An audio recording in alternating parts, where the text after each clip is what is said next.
어머니의 유산 강순지. 트럭이 친정집 좁은 올레를 미끄러지듯 빠져나왔다. 일출봉 위로 흰 구름이 지나가고 있었다. 바닷바람이 훅 하고 코끝에 와 닿는다.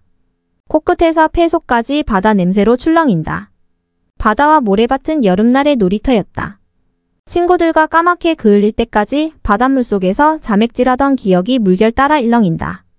짭조름한 바람을 맞으며 모래 언덕에 핀 연보라색 순비기꽃이 손을 흔든다. 소꿉친구가 배웅하는 것 같아 창밖을 보는 척하며 붉어지는 눈을 비볐다. 1시간 남짓 달렸을까. 나무 그늘이 짙게 들이운 숲길이 시작된다. 방지턱을 넘으며 트럭이 덜컹하고 흔들린다. 살살 조심조심. 오래된 항아리들이다. 적당히 세월의 때가 묻고 쿰쿰한 냄새도 나는 듯하다. 항아리를 옮기기 전에 차 바닥에 헝겊펫을 깔았다. 항아리 몸통을 천으로 두껍게 감싸고 움직이지 못하게 단단히 묶었다. 행여나 깨지기라도 할까봐 조바심이 났다. 집에 도착한 후 미리 만들어 놓은 자리로 조심스럽게 옮겼다. 항아리들은 트럭 뒷자리에서 쪼그려 앉아오느라 고단했던지 주둥이를 하늘로 향하고 더운 김을 토해낸다. 속을 씻어내고 항아리 몸도 반질거리게 닦는다. 냄새를 우려내기 위해 물을 채웠다. 항아리는 세수한 아이처럼 말끔하다. 나무 그늘에 앉아 햇볕에 나앉은 항아리를 한참 바라본다. 가져오길 잘한 것 같다. 어머니의 장독대는 이제 텅 비었다. 우리 집 장독대에는 새 식구로 북적인다. 장독대 위로 팽나무 가지가 길게 손을 내밀고 있다. 어머니는 요양원에 들어가기 전에 자식들에게 재산을 나눠주었다. 재산이라곤 달랑 당신이 살던 집 한 채였다. 집은 제사를 모실 자식이라고 아들 내외에게 주었다. 친정집이 없어지는 것 같아 서운하다. 그깟 명의가 뭐라고 동생 집이 된다고 해도 추억이 있는 한 여전히 나의 친정집이라고 서운함을 달랬다. 이제 남은 거라곤 어머니가 쓰던 물건들이다. 헌장롱과 수명이 얼마 남지 않은 냉장고와 세탁기 그리고 밖거리 방에 있는 반다디 꽤 두 짝이다. 위로 언니 둘은 개 한 짝씩을 갖기로 했다.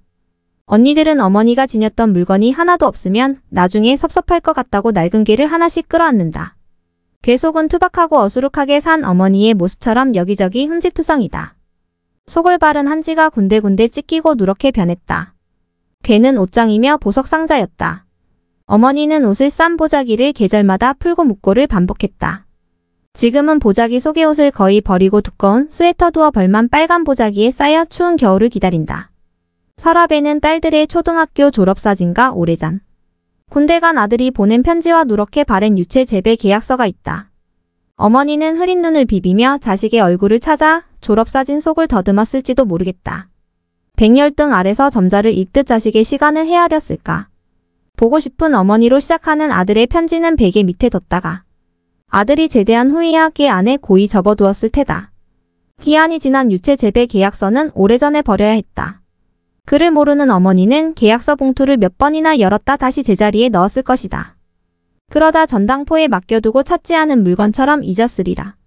언니들은 어머니 삼가 자신의 유년 시절을 유산으로 받은 셈이다. 개를 열 때마다 어머니를 생각하며 눈물과 콧물을 흘릴 게 눈에 환하다. 나는 항아리를 받았다. 된장을 담았던 항아리 한 개의 간장.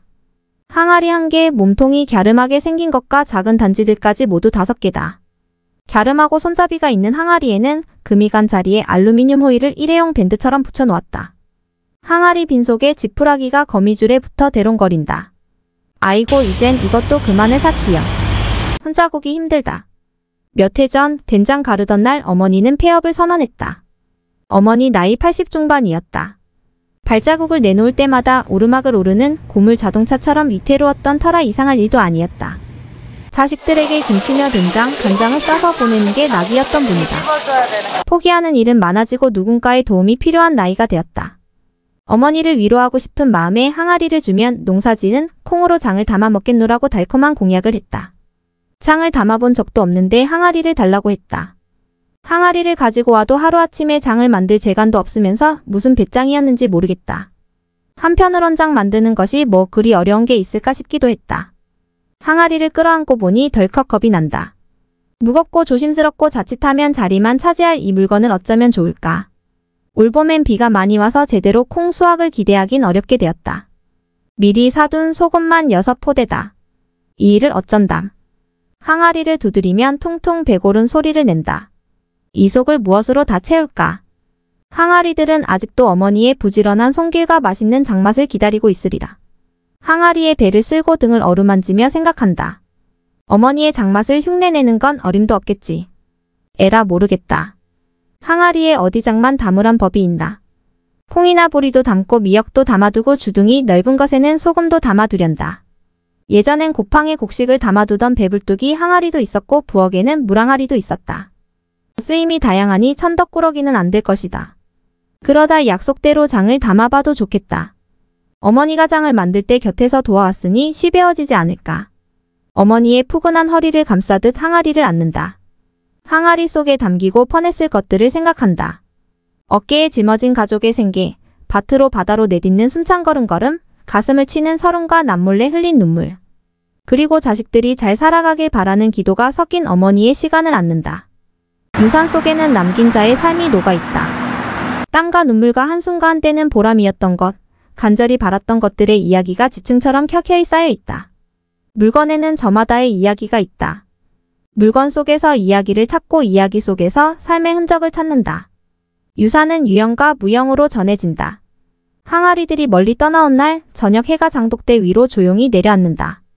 항아리들의 그림자가 길게 눕는다. 고난 시간을 서로의 어깨에 기대고 있다.